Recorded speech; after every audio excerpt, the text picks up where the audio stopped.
दिवसांपासून अजित पवार आणि शरद पवार एकत्र येणार असल्याच्या चर्चा सुरू आहेत। मात्र दोन्ही राष्ट्रवादी कधी एकत्र येणार याबाबत शरद पवारांनीच भाष्य केलं। दोन्ही राष्ट्रवादी कधी एकत्र येणार असा प्रश्न शरद पवार यांना विचारण्यात आला। यावर मला माहित नाही असं सूचक विधान शरद पवारांनी केलं। त्यामुळे मनोमिलनाच्या चर्चांवर आता शरद पवारांनी थेट भाष्य करणं टाळलं।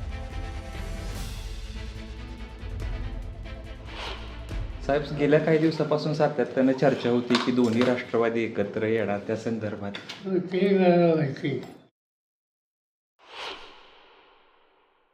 बरोबर आहे की ह्या सगळ्या ज्या चर्चा आहेत या हवेत आहेत।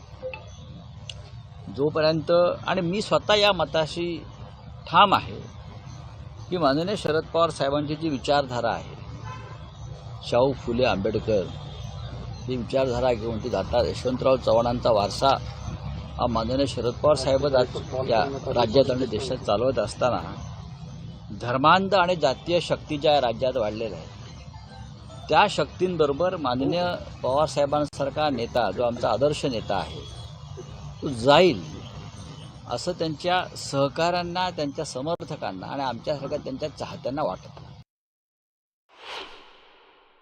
जसं तटकरे बोलले की जिची चर्चा सुरू नाही आहे ज्या विषयाची, त्या विषयावर टीका टिप्पणी करून किंवा त्या विषयावर टिप्पणी करून कुणी त्या ठिकाणी संभ्रम तयार करताय किंवा टिप्पण्या करतात आहे, हा विषय चर्चेला आला नाही किंवा मला वाटतं त्यांच्यातही चर्चा या विषय सुरू नाही। शेवटी त्यांच्या पक्षाचा जो प्रश्न आहे।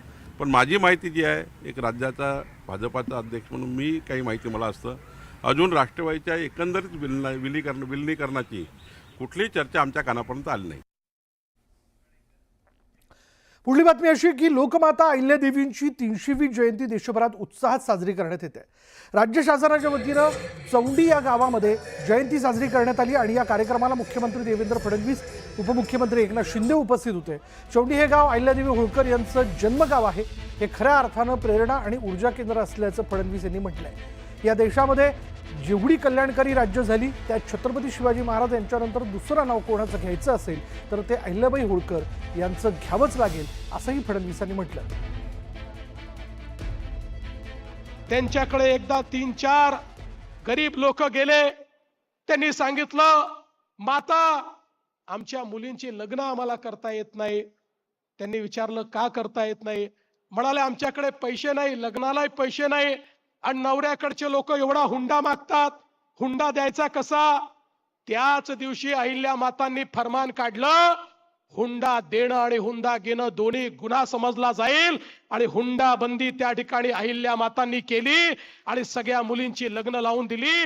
अहिल्या मातांच्या 28 वर्षाच्या राज्यामध्ये कोणाची हिम्मत हुंडा मागायची नव्हती आणि हुंडा देण्याचीही नव्हती।